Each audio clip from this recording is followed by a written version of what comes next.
Hello guys, welcome back to my channel. Guys, APDSC పరీక్షా వాయిదాకు సంబంధించి important update అయితే ఉంది. ఎందుకంటే ఎగ్జామ్కి తక్కువ టైం ఇచ్చారు. అదేవిధంగా ఏపీపీఎస్సీ ఎగ్జామ్స్ కూడా అదే డేట్లో జరుగుతున్నాయి కాబట్టి డిఎస్సి పరీక్ష అనేది వాయిదా పడుతుందా లేదా అనే విషయాలతో పాటు ఇంకొక ఇంపార్టెంట్ అప్డేట్ అయితే ఉందన్నమాట. అదేంటంటే డిఎస్సి దరఖాస్తు సమయంలోనే పోస్టుల ఎంపికకు ఐచ్ఛికాలు అని చెప్పేసి మనకు అప్డేట్ అయితే ఇవ్వడం జరిగింది. దీంతో పాటు అప్రెంటిస్షిప్ విధానం కూడా రద్దు అని చెప్పేసి మనకు ఒక అప్డేట్ అయితే ఉందన్నమాట. అండ్ అలాగే స్కూల్ అసిస్టెంట్ పోస్టుల డిగ్రీ అర్హతపై చాలా మందికి కన్ఫ్యూషన్ అయితే ఉంది కదా. సో దానికి సంబంధించి కూడా అప్డేట్ అయితే ఉందన్నమాట. సో చాలా ఇంపార్టెంట్ అప్డేట్స్ అయితే ఉన్నాయి కాబట్టి వీడియో అయితే ఇక్కడ స్కిప్ చేయకుండా ఎండ్ దగ్గర చూడండి. సో వీడియోలోకి వెళ్లే ముందు ఇంకా మన ఛానల్ని ఎవరైనా సబ్స్క్రైబ్ చేసుకోకపోతే సబ్స్క్రైబ్ చేసుకుని పక్కనే ఉన్న బెల్ ఐకాన్ అయితే యాక్టివేట్ చేసుకోండి ఫ్రెండ్స్. అండ్ అలాగే వీడియోకి ఒక చిన్న లైక్ చేసి సపోర్ట్ అయితే చేయండి. గైస్, ఇక్కడ చూడండి, డిఎస్సి దరఖాస్తు సమయంలోనే పోస్టుల ఎంపికకు ఐచ్ఛికాలు అని చెప్పేసి మనకు ఇంపార్టెంట్ అప్డేట్ అయితే రావడం జరిగింది. అర్హత ధృవపత్రాల అప్లోడ్ తప్పనిసరి. సో మీరు ఆన్లైన్లో అప్లై చేసుకునేటప్పుడు ఏవైతే ఇంపార్టెంట్ సర్టిఫికేట్స్ ఉంటాయో సో అవి తప్పనిసరిగా అప్లోడ్ చేయాల్సి ఉంటుందన్నమాట. అదేవిధంగా గతంలో దరఖాస్తు చేసిన వారు ఫీజు చెల్లించక్కర్లేదు అని చెప్పేసి మెన్షన్ చేయడం జరిగింది. సో మీరు ప్రీవియస్ నోటిఫికేషన్స్ కంటే గతంలో మీరు నోటిఫికేషన్స్కి అప్లై చేసుకునేటప్పుడు సో ఫీజు అయితే పే చేసి ఉంటారు కదా. సో అప్పుడు పే చేసిన వాళ్ళు ఇప్పుడు అప్లై చేసుకునేటప్పుడు ఫీ పే చేయాల్సిన అవసరం లేదు అని చెప్పేసి మెన్షన్ చేయడం జరిగింది.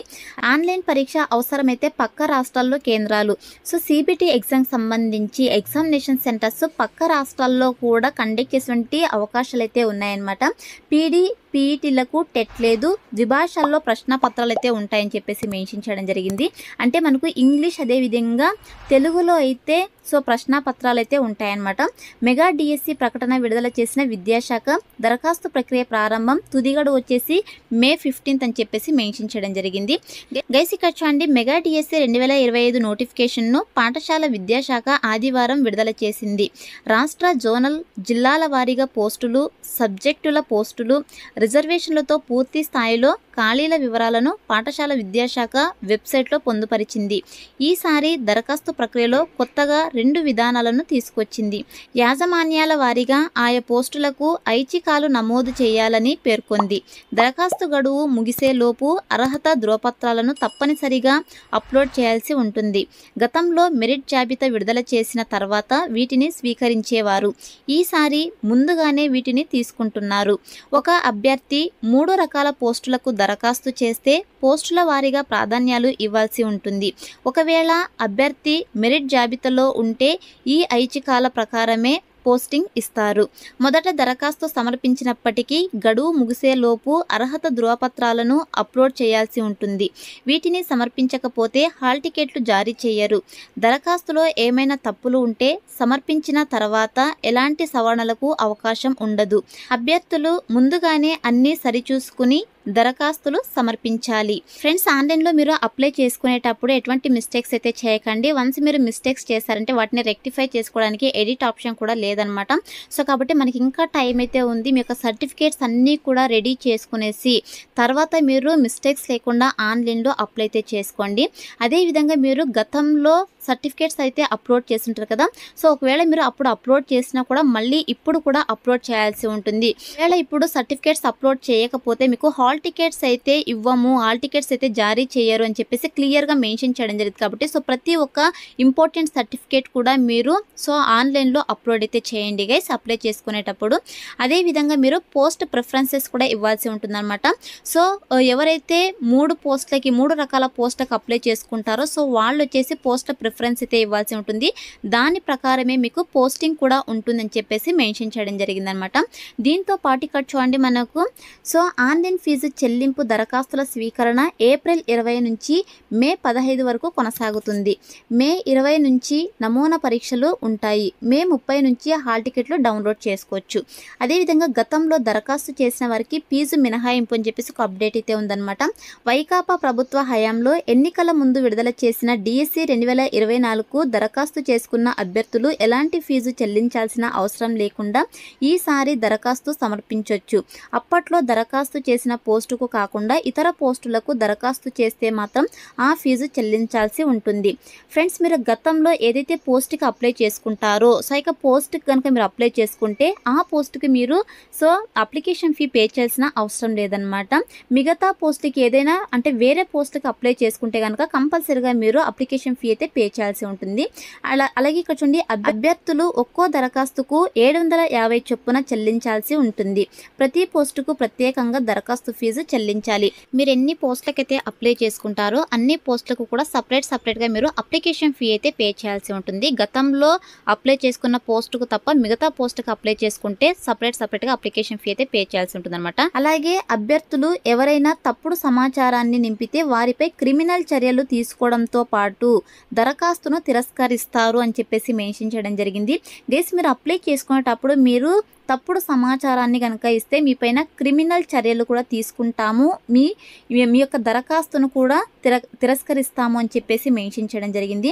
అభ్యర్థులకు గరిష్ట వయోపరిమితిని జూలై 1వ తేదీ నాటికి 44 ఏళ్లుగా ప్రకటించారు. ఎస్సీ, ఎస్టీ, బీసీ, ఈడబ్ల్యూఎస్ అభ్యర్థులకు గరిష్ట వయోపరిమితి 49 ఏళ్లకు, దివ్యాంగ అభ్యర్థులకు 54 ఏళ్లుగా నిర్ణయించారు. ప్రత్యేక విద్య బీఈడి కలిగిన అభ్యర్థులు సాధారణ పాఠశాలలోని పోస్టులకు అర్హత కలిగి పోస్టుకు ఎంపికైతే వారికి 6 నెలలు ప్రత్యేక శిక్షణ ఇస్తారు. ఎస్సీ వర్గీకరణ ప్రకారం రిజర్వేషన్ను అమలు చేశారు. క్రీడల కోటా వారికి 3% రిజర్వేషన్ను కల్పించారు. ఉద్యోగాలకు ఎంపికైన అభ్యర్థులకు అకాడమిక్స్, ఆంగ్ల భాష నైపుణ్యంపై ప్రాథమిక శిక్షణ ఇస్తారు. అదేవిధంగా ఆన్లైన్ పరీక్షలో నార్మలైజేషన్ విధానం అని చెప్పేసి ఒక అప్డేట్ అయితే ఉంది. కంప్యూటర్ ఆధారిత పరీక్ష ఉంటుంది. జిల్లా కేంద్రాలు, పురపాలికలు, రెవెన్యూ డివిజన్, మండల కేంద్రాల్లో పరీక్షా కేంద్రాలు ఉంటాయి. ఆన్లైన్ పరీక్షలు జూన్ 6 నుంచి జూలై 6 వరకు ఉంటాయి. డిఎస్సికి వచ్చే దరఖాస్తుల ఆధారంగా వీటిని పొడిగించడం, తగ్గించడం జరుగుతుంది. అభ్యర్థుల సంఖ్య పెరిగి పరీక్షా కేంద్రాల సమస్య ఏర్పడితే ఆయా జిల్లాలకు సమీపంలోని పక్క రాష్ట్రాల్లో కేంద్రాలను కేటాయిస్తారు.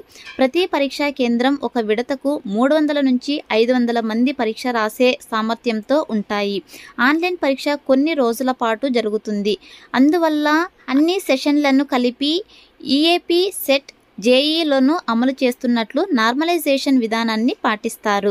పీజీటీ, టీజీటీలకు ఆంగ్ల మాధ్యమంతో పాటు 10వ తరగతిలో మొదటి భాష, ఇంటర్మీడియట్లో రెండో భాష, డిగ్రీలో చదువుకున్న భాషకు అనుగుణంగా ఆంగ్లంతో పాటు మరో భాషలో ప్రశ్నాపత్రం ఉంటుంది. ఇతర పోస్టులకు సంబంధించి ఆంగ్లంతో పాటు అభ్యర్థులు ఎంపిక చేసుకున్న భాషలో పరీక్ష ఉంటుంది. పీడీ, పీఈటీలకు ఆంగ్లంతో పాటు తెలుగులోనూ ప్రశ్నాపత్రం ఇస్తారు. వారికి టెట్ అవసరం లేదని చెప్పేసి ఒక అప్డేట్ అయితే ఇవ్వడం జరిగింది. ఫిజికల్ డైరెక్టర్, వ్యాయామ విద్యా టీచర్లకు ఉపాధ్యాయ అర్హత పరీక్ష టెట్, ఆంగ్ల భాష నైపుణ్య పరీక్ష ఉండదు. 100 మార్కులకు 200 ప్రశ్నలతో పరీక్ష ఉంటుంది. ప్రిన్సిపల్లు, post graduate teachers, trainee graduate teachers, non languages వారికి పేపర్ 1 ఆంగ్ల భాష నైపుణ్య పరీక్ష ఉంటుంది. ఇది ఇంటర్మీడియట్ స్థాయిలో ఇస్తారు. ప్రిన్సిపల్లు, పీజీటీలకు టెట్ ఉండదు. టీజీటీ, పీజీటీ, నాన్ లాంగ్వేజెస్ ప్రిన్సిపాళ్ల పోస్టులకు దరఖాస్తు చేసిన వారు తప్పనిసరిగా ఆంగ్ల భాష నైపుణ్య పరీక్షలో అర్హత సాధించాల్సి ఉంటుంది. ఇందులో ఓసీ, బీసీ, ఈడబ్ల్యూఎస్ వారికి 60 మార్కులు, ఎస్సీ, ఎస్టీ, దివ్యాంగులు, మాజీ సైనికోద్యోగులకు 50 మార్కులు రావాల్సి ఉంటుంది. రెండో పేపర్ 100 మార్కులకు ఉంటుంది. ప్రిన్సిపల్ పోస్టుకు దరఖాస్తు చేసేవారికి పనిచేసిన అనుభవం ఉండాలనే నిబంధన పెట్టారు. టీజీటీలో రెండో పేపర్ 80 మార్కులకు ఉంటుంది. టెట్కు 20 మార్కులు వెయిటేజీ ఉంటుంది. సో ఇది మనకు ఎవరికైతే టెట్ అవసరం ఉండదు అని చెప్పేసి అప్డేట్ అయితే ఇవ్వడం జరిగిందనమాట. అప్రెంటిస్షిప్ విధానం రద్దు అని చెప్పేసి ఒక అప్డేట్ అయితే ఉంది. వైకాపా ప్రభుత్వంలో ఉపాధ్యాయ అభ్యర్థులకు తీసుకొచ్చిన అప్రెంటిస్షిప్ విధానాన్ని కూటమి ప్రభుత్వం రద్దు చేసింది. గతేడాది ఫిబ్రవరిలో వైకాపా ప్రభుత్వం ఇచ్చిన డిఎస్సి 2024 అప్రెంటిస్షిప్ విధానాన్ని తీసుకొచ్చింది. ఉద్యోగాలకు ఎంపికైన వారు 2 ఏళ్ల పాటు వెట్టి చాకిరీ చేసేలా దీన్ని పొందుపరిచింది. ప్రత్యేక జీవో జారీ చేసింది. ఉద్యోగాలకు ఎంపికైన అభ్యర్థులకు తొలి ఏడాది ఆయా కేటగిరీలోని బేసిక్లో 50%, రెండో ఏడాది 60% గౌరవ వేతనం ఇవ్వనున్నట్లు ప్రకటించింది. ఉపాధ్యాయులు నిబద్ధతతో పనిచేయాలనే అప్రెంటిస్షిప్ విధానాన్ని తీసుకొచ్చినట్లు అప్పట్లో మాజీ మంత్రి బొత్స సత్యనారాయణ వెల్లడించారు. అభ్యర్థులు దీన్ని వ్యతిరేకించినా పట్టించుకోలేదు. ఇప్పుడు కూటమి ప్రభుత్వంలో మెగా డిఎస్సి రాసే అభ్యర్థులకు అప్రెంటిస్షిప్ విధానాన్ని తొలగించి ఆ వెట్టి చాకిరీ నుంచి ఉపశమనం కల్పించింది. ఈ విధంగా మనకు అప్రెంటిస్షిప్ విధానం రద్దు చేస్తున్నామని చెప్పి అప్డేట్ అయితే ఇవ్వడం జరిగింది. దీంతో పాటు మనకు ఇంకొక ఇంపార్టెంట్ అప్డేట్ అయితే ఉంది. స్కూల్ అసిస్టెంట్ పోస్టుల డిగ్రీ అర్హతపై సందిగ్ధత అని చెప్పేసి ఒక అప్డేట్ అయితే ఉందన్నమాట. టెట్లో ఎస్సీ, ఎస్టీ, బీసీ, దివ్యాంగులకు డిగ్రీలో 40% మార్కుల అర్హత, బీఈడీ చేసేందుకు 40%, డిఎస్సిలో మాత్రం 45% ఉండాలనే నిబంధన. మెగా డిఎస్సిలో స్కూల్ అసిస్టెంట్ పోస్టులకు ఇచ్చిన డిగ్రీ అర్హతపై సందిగ్ధత నెలకొంది. ఎస్సీ, ఎస్టీ, బీసీ, దివ్యాంగ అభ్యర్థులకు డిగ్రీలో 45% మార్కులు ఉండాలనే నిబంధన విద్యాశాఖ పెట్టింది. కానీ గత ఏడాది నిర్వహించిన టెట్లో మాత్రం ఎస్సీ, ఎస్టీ, బీసీ, దివ్యాంగ అభ్యర్థులకు డిగ్రీలో 40% మార్కులను అర్హతగా పేర్కొంది. డిగ్రీలో 40% మార్కులున్న బీఈడీలో ప్రవేశాలు కల్పిస్తున్నారు. డిగ్రీలో 40% మార్కులతో బీఈడీ చేసి టెట్ పేపర్ 2A రాసిన అభ్యర్థులకు ఇప్పుడు మెగా డిఎస్సిలో 45% మార్కులు ఉండాలనే నిబంధన పెట్టడంతో కొంతమంది అర్హత కోల్పోతున్నారు. 2011 జూలై తర్వాత చదివిన వారికి డిగ్రీలో 40% మార్కులు ఉండాలని గత ఏడాది జూలైలో నిర్వహించిన టెట్లో విద్యాశాఖ స్పష్టంగా పేర్కొంది. టెట్కు అర్హత కల్పించిన వారికి డిఎస్సికి అర్హత కల్పించకపోవడంపై విమర్శలు వ్యక్తమవుతున్నాయి. బీఈడీ ప్రవేశాలకు సైతం ఎస్సీ, ఎస్టీ, బీసీ, దివ్యాంగ అభ్యర్థులకు డిగ్రీలో 40% మార్కులనే ప్రామాణికంగా తీసుకున్నారు. ఈ అర్హతతో బీఈడీ చేసిన అభ్యర్థులు ఆ తర్వాత డిఎస్సి రాయలేకపోతే వారు చాలా నష్టపోతారు. దీనిపై అభ్యర్థులు ఆవేదన వ్యక్తం చేస్తున్నారు. అదేవిధంగా ఒకేసారి ఏపీపీఎస్సీ డిఎస్సి పరీక్షలు, సో మనకి ఏమైనా డిఎస్సి పరీక్షలు వాయిదా పడతాయా లేదని చెప్పేసి ఒక అప్డేట్ అయితే ఇవ్వడం జరిగింది.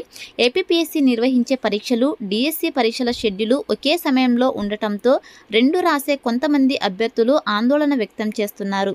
మెగా డిఎస్సి ఆన్లైన్ పరీక్షలు జూన్ 6 నుంచి జూలై 6 వరకు నెల రోజుల పాటు జరగనున్నాయి.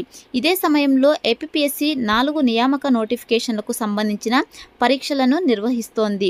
ఇందులో పాలిటెక్నిక్, జూనియర్ లెక్చరర్లు, డిగ్రీ లెక్చరర్ల నియామక పరీక్షలు ఉన్నాయి.